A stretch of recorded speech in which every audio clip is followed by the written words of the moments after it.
जाफरानी जमातों और भगवा तहरीकों के इशारे पर कर्नाटक की सरजमीन पर अक़लियती तबके के साथ जो नाइंसाफ़ी हुई है और उनका रिजर्वेशन ख़त्म किया गया है, उस बात के खिलाफ हिंदुस्तान के कोने कोने में तशवीश की लहर दौड़ गई और हिंदुस्तान के गांव-गांव और खरिया खरिया में इस नाइंसाफ़ी के खिलाफ एहतजाजी मुजाहरे हो रहे हैं।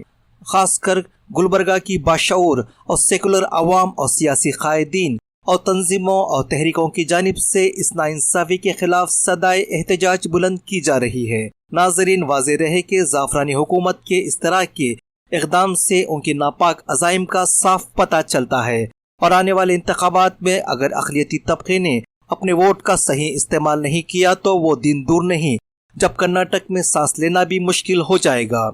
और अभी तक तो सिर्फ हक तलफी हो रही है, लेकिन आने वाले वक्त में जानो माल का तहफ़्फ़ुज़ भी मुश्किल हो जाएगा। लिहाजा कर्नाटक की सरजमीन के उलमाए कराम व मशाइख़ अज़्ज़ाम व दानिश्वरों को चाहिए कि अक़लियती तबके को एक प्लेटफॉर्म पर लाएं और इस बात के लिए माइल करें कि वो एक सियासी सेकुलर जमात को वोट करें, ताकि आने वाले वक्त में कर्नाटक की सरजमीन पर सेकुलर जमात का बोलबाला हो और अक़लियती तबके के हुकूक़ का तहफ़्फ़ुज़ हो सके। और पल पल बाखबर रहने के लिए हमारे न्यूज़ चैनल को लाइक करें, सब्सक्राइब करें और शेयर करें, ताकि आप रहे पल पल बाखबर। अस्सलाम वालेकुम रहमतुल्लाहि व बरकातहू। आज यहाँ पर पीसफुली प्रोटेस्ट करने का मकसद ये है, जो आज सुबह ही एक कोड ऑफ कंडक्ट लग गया है, जिसकी वजह से हम लोग पीसफुल प्रोटेस्ट कर रहे हैं, मेमोरेंडम दे रहे हैं डीसी साहब को।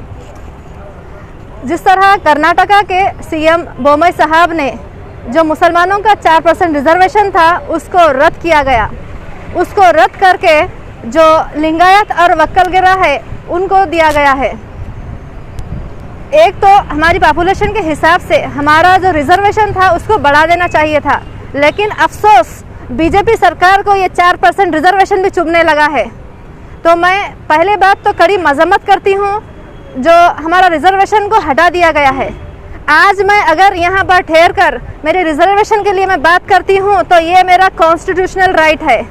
अगर मैं आज यहाँ ठहर कर एक प्रोटेस्ट करती हूँ तो ये मेरा फंडामेंटल राइट है, इसको छीनने का अधिकार किसी को भी नहीं है।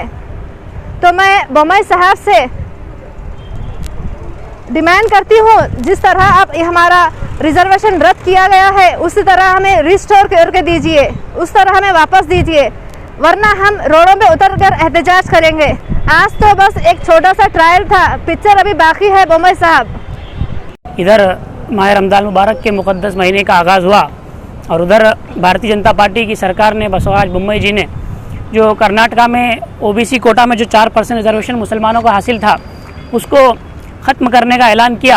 अब तो खैर इलेक्शन अनाउंस हो चुके हैं, लेकिन कुछ बातें मैं आवाम के सामने मीडिया के थ्रू पेश करना चाहूँगा। ये बताया गया कि रिजर्वेशन किसी को भी रिलीजियस बेस पे नहीं दिया जा सकता, मज़हब की बुनियाद पर रिजर्वेशन नहीं दिया जा सकता। मैं ये बताना चाहता हूँ कि रिजर्वेशन मज़हब की बुनियाद पर नहीं दिया गया था। मैं तारीख़ में आपको हिस्ट्री में थोड़ा पीछे ले जाना चाहूँगा। 1918 में 1918 में जो उस वक्त मैसूर स्टेट था, मैसूर स्टेट के जो महाराजा थे कृष्णराज वाडियार, 1918 में उन्होंने एक कमीशन बनाया, एक मिलर कमीशन के नाम से उसको जाना जाता है।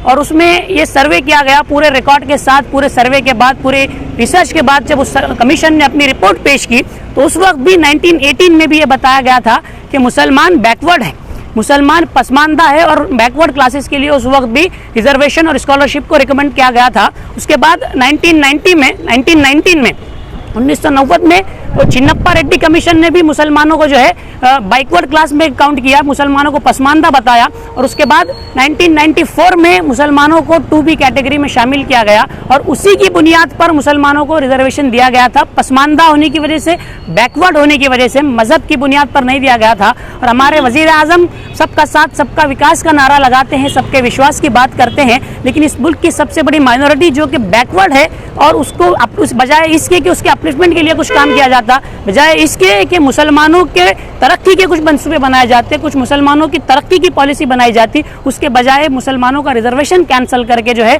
मुसलमानों को और बैकवर्ड करने की कोशिश की जा रही है, मुसलमानों को और पसमानदा करने की कोशिश की जा रही है, सिर्फ और सिर्फ अपने वोट बैंक के लिए, सिर्फ और सिर्फ अपने पॉलिटिकल एजेंडा के लिए। ये बहुत सीरियस मसला है, हमारे कौम को समझने की ज़रूरत है, क्योंकि शाहीन ग्रुप ऑफ इंस्टीट्यूशन के जो चेयरमैन है अब्दुल कदीर साहब, उन्होंने बताया कि रिजर्वेशन कैंसिल होने से 106 मेडिकल सीट का नुकसान मुसलमान बच्चों को उठाना पड़ेगा हर साल। तो ये एक मेडिकल सीट की बात है, उसके अलावा दीगर कोर्सेज में भी मुसलमानों को नुकसान उठाना पड़ेगा, सरकारी नौकरियों में मुसलमानों को नुकसान उठाना पड़ेगा। तो ये बड़े जो है सीरियसनेस उसके साथ उसका आवाज़ उठाने की ज़रूरत है। मैं तमाम मुसलमान लीडर्स से या जो उलमा इकराम है सबसे मैं गुजारिश करूंगा कि इसके लिए आवाज़ उठाएं, जिस तरह से भी कोशिश कर सकते हैं, जिस फोरम पर भी कोशिश कर सकते हैं, कोशिश करने की ज़रूरत है। न समझोगे तो मिट जाओगे हिंदी मुसलमानों, न समझोगे तो मिट जाओगे हिंदी मुसलमानों, तुम्हारी दास्तां तक भी न होगी दास्तानों में, तुम्हारी दास्तां तक भी न होगी दास्तानों में। खुदा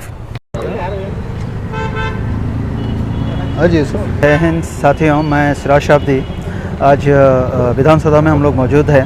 मकसद यही था कि आज हम लोग जो प्रोटेस्ट कॉल आउट किए थे as a citizen of India resident of Kalaburagi के फोरम पे, जो रिजर्वेशन बीजेपी हुकूमत जो रिजर्वेशन जो स्क्रैप की जो हटाई, तो उसको रीस्टोर करने के लिए ये प्रोटेस्ट रखा गया था। बहरहाल कोड ऑफ कंडक्ट होने की वजह से इस प्रोटेस्ट को कैंसिल करना पड़ा, बिकॉज एक तो चीज़ है, we have to respect police department and we have to respect the law and order all.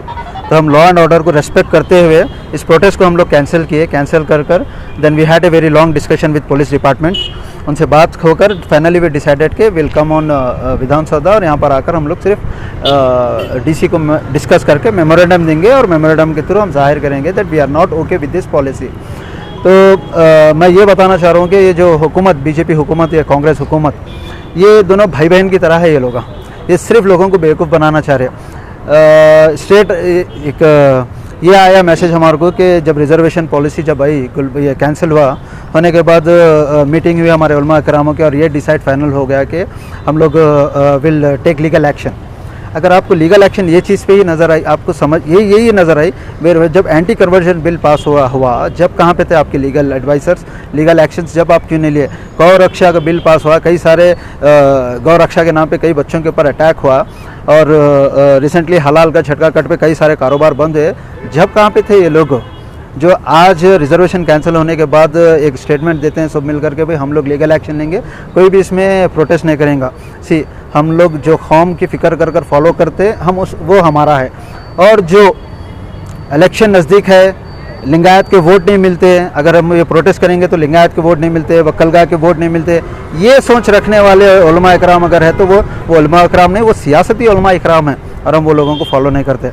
मैं पहले भी बोला था, जब कभी भी कौम की बात आएंगी तो जूती की नोक पे रखते हैं हम पॉलिटिकल पार्टी को, और वो पॉलिटिकल लीडर्स को जो हमारी कौम को बेचने की कोशिश करेंगे। तो बहरहाल हमारा स्टैंड बहुत क्लियर था। ये बीजेपी और कांग्रेस का नसीब अच्छा है कि हमारा प्रोटेस्ट नहीं हुआ। अगर प्रोटेस्ट होता था, आज हमको बताते थे, आज इनको इनकी औकात हम दिखाते थे। 80,000 लगभग 2011 के सेंसस के हिसाब से 80,000 मुसलमान हैं। अब तो 1 करोड़ के करीब हुआ कर्नाटक में, and we have only 7 MLAs, वो भी नाकारा 7 MLA है यहाँ पर। हाँ, और ये MLA, कांग्रेस के MLA जाकर मिलकर ये डिसाइड करते हैं कि हम केस फाइल करेंगे, प्रोटेस्ट करें तो लिंगायत वोट इफेक्ट पड़ते हैं। सो तुम ऐसे शर्म, आप लोगों को शर्म आना चाहिए जब ऐसे क्रिटिकल सिचुएशन में भी आप सियासत का और वोट का सोचते हैं। लिंगायत वोट सोच रहे, मगर मुसलमान के ऊपर क्या रहा हो, मुसलमान के वोट का तुम लोग नहीं सोच रहे। यकीनन तुम्हारे को अगर खैर पैसों की बुनियाद पर तुम इलेक्शन जीत जाएंगे, मगर अल्लाह के नज़दीक तुम लोग हारेंगे, और तुमको अल्लाह ही जिल्लत देने वाला है, और बराबर जिल्लत उठाएंगे ये बार तुम लोग। और ये मत सोचो ये फ्रंट लीडरशिप जितनी भी चल रही, ये पूरे जो मफाद परस में आकर अपने वोट्स को देकर जो काम कर रहे, सेकेंड लीडरशिप यहाँ पर कौम के लिए ठहरी हुई है। तुम अगर नहीं करेंगे तो सेकेंड लीडरशिप हमारे से लोग बराबर रोड पर उतरेंगे और बराबर लड़ेंगे। JDS से ये जो 4% रिजर्वेशन आया, ये JDS से देवगौड़ा सर 1994 में रिजर्वेशन को लागू किए है। 20 साल से रिजर्वेशन बढ़ाने की मांग कर रहे हैं, जब ये कांग्रेस और बीजेपी नहीं करी। कांग्रेस की भी सरकार थी कर्नाटक में, क्या ये लोग बढ़ाए परसेंटेज? नहीं बढ़ाए। ये लोग चाहते ही नहीं हैं, क्योंकि ये लोग के लिए मुसलमान, लिंगायत या वकल ये सब वोट बैंक है। दे विल यूज अस। जनाब नासिर हुसैन उस्ताद जो JDS से हैं, और CM इब्राहिम साहब है, हडी कुमार स्वामी, JDS पार्टी ही इसके खिलाफ मजम्मत की ऑन पॉलिटिकल बैनर, और कर्नाटक में कई दूसरी जगह पॉलिटिकल बैनर पे ही हम लोग प्रोटेस्ट किए। गुलबर्गा में भी नासिर हुसैन उस्ताद साहब ही ये चीज़ को कंडम किए ओपनली। और कल हम लोग प्रोटेस्ट भी कर रहे हैं JDS पार्टी के बैनर पे, करके बताओ बोलो कांग्रेस वालों को इनके पास दम है तो उनके फ्लैग पे कर बताओ बोलो। ये लोग नहीं करेंगे, ये लोग जब मुसलमान कौम की जब बात आएंगी ये लोग प्रोटेस्ट नहीं करेंगे, हिजाब की बातें आवाज़ नहीं उठाएंगे। ये सारे 7 मुसलमान कठपुतली है, इससे तो अच्छा है लोग रहना नहीं, इससे रिजाइन देना। और इससे इनसे तो बेहतर जो दूसरे हिंदू सेकुलर भाई है जो मुसलमानों के लिए ठहर रहे हैं और आवाज़ उठा रहे हैं। बहरहाल ये चीज़ को हम कंडम करते हैं और आने वाले वक्त में अगर ये चीज़ रिस्टोर नहीं होंगी तो बराबर गुलबर्गा में बहुत बड़ा एहतजाज होगा। और ये एहतजाज नौजवानों की तरफ से रहेगा और नौजवानों का एहतजाज बहुत बुरा होता है। It will affect the entire system of political wing. Thank you.